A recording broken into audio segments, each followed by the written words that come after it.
창세기 강해 3강 궁창 위의 물과 궁창 아래의 물.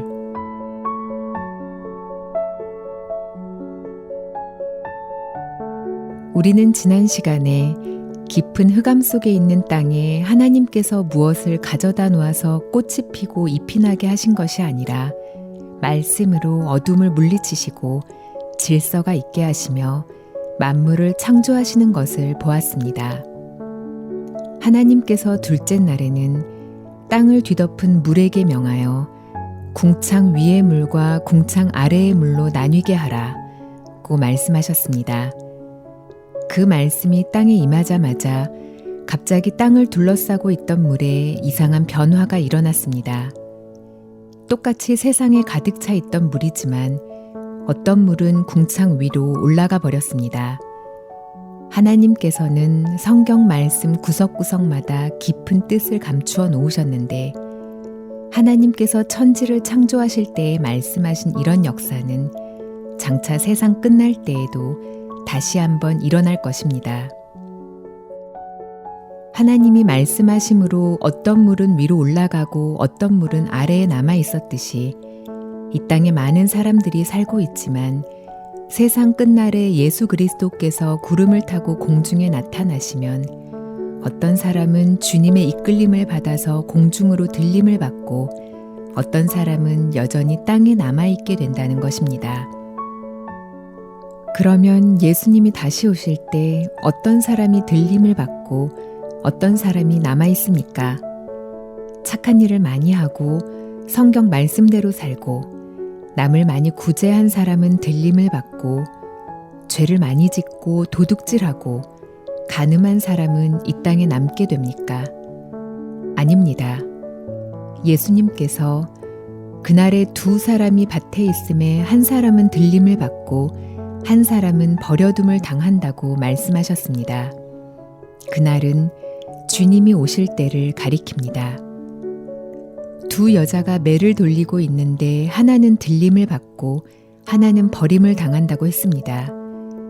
유대인들은 매일 저녁 때 맷돌에 곡물을 갈아 죽을 끓였다고 합니다.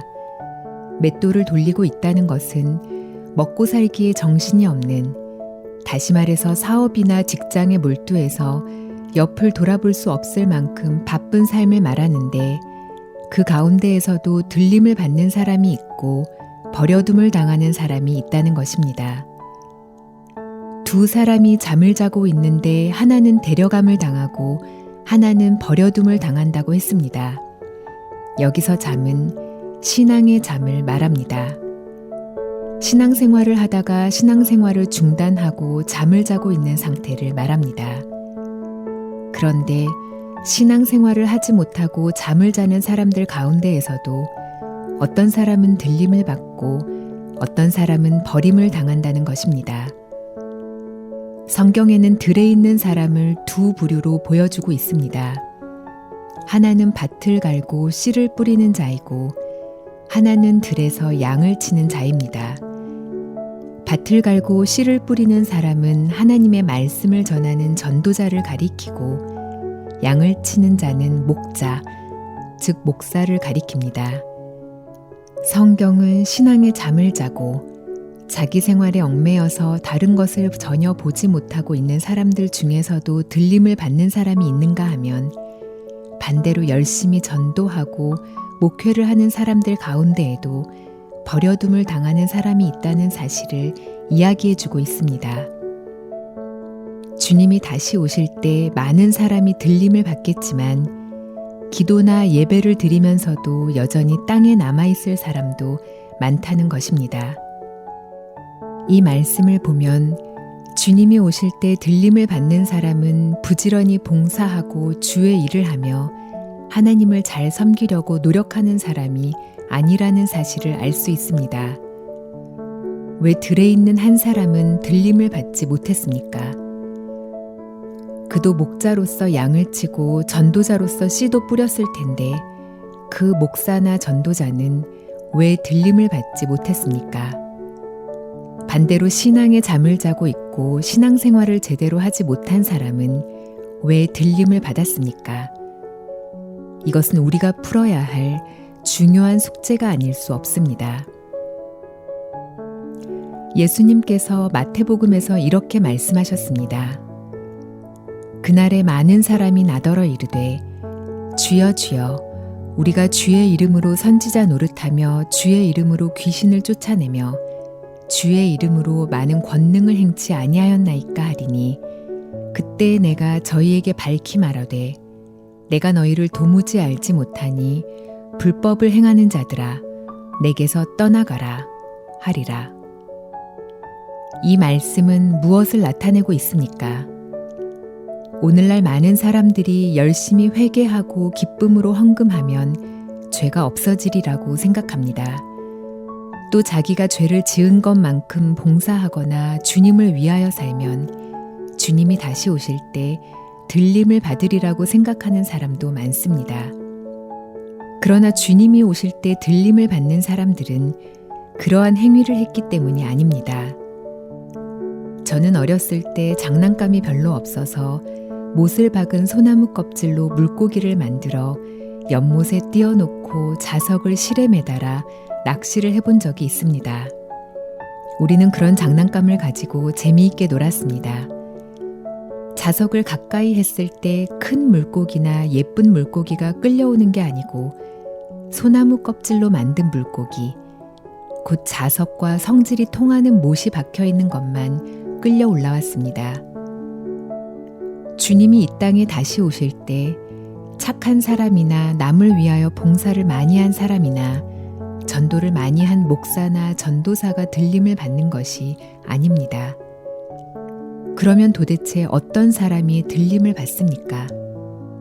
바로 우리를 공중으로 끌어올리실 하나님과 같은 성질을 가진 예수 그리스도와 같은 마음을 가진 성령을 모신 사람이어야 합니다. 어떻게 해야 그런 사람이 됩니까? 예수 그리스도의 성령은 거룩한 영이기 때문에 죄인의 마음에는 임하지 않습니다. 그렇기 때문에 우리가 죄를 가진 상태에서는 예수 그리스도의 영을 모셔드리지 못합니다. 밤새 기도하고 철야하면서 주님 내 마음에 들어오시옵소서 라고 간구한다 할지라도 죄가 있는 마음에는 성령이 들어갈 수 없습니다. 예수님은 요한계시록 3장 20절에서 볼지어다 내가 문 밖에 서서 두드리노니 누구든지 내 음성을 듣고 문을 열면 내가 그에게로 들어가 그로 더불어 먹고 그는 나로 더불어 먹으리라 라고 말씀하셨습니다. 죄로 인해 우리 마음의 문이 닫혀 있기 때문에 예수님은 누구든지 주님의 음성을 듣고 문을 열면 그에게로 들어가겠다는 것입니다. 그러면 우리 마음의 문을 어떻게 엽니까? 원래 아담과 하와가 범죄하기 전에는 그들의 마음이 하나님께 열려 있었습니다. 그런데 아담과 하와가 범죄하는 순간부터 하나님을 향한 마음이 막혀버렸고 그 상태로 오늘날까지 이르렀습니다. 그렇기 때문에 우리의 막힌 마음이 열리기 위해서는 먼저 우리 죄를 용서받아야 합니다. 여러분이 아무리 열심히 예수님을 섬기고 믿는다 해도 여러분의 모든 죄를 씻음받지 못하면 주님 앞에 들림을 받지 못합니다.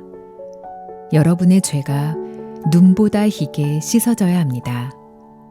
여러분의 죄가 예수 그리스도의 보혈로 눈보다 더 희게 씻어지면 여러분도 모르는 사이에 하나님을 향하여 닫혀 있던 여러분의 마음이 열립니다.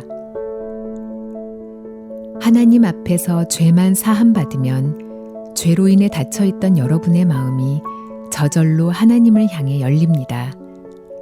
죄가 떠나고 마음의 문이 열리면 여러분도 모르는 사이에 성령이 여러분 마음에 들어오십니다. 그때부터는 여러분의 노력에 의해서가 아니라 예수 그리스도의 성령에 이끌리는 신앙생활을 하게 됩니다. 예수님이 여러분 안에 들어오면 예수님의 성령이 여러분의 마음을 이끌어 주십니다. 그때부터는 지금까지 여러분이 가졌던 마음과 전혀 다른 마음으로 변화를 받는 것입니다. 예수님을 모신 마음은 기름을 준비한 5 처녀와 같지만 아무리 노력해도 죄사함을 받지 못해 예수님을 마음에 모시지 못한 사람들은 등은 가지되 기름을 준비하지 못한 처녀와 같습니다. 여러분 모두 예수 그리스도의 보혈로 죄사함을 받고 여러분의 마음에 예수 그리스도가 임하셔서 주님이 오시는 그날 같이 들림받게 되기를 바랍니다.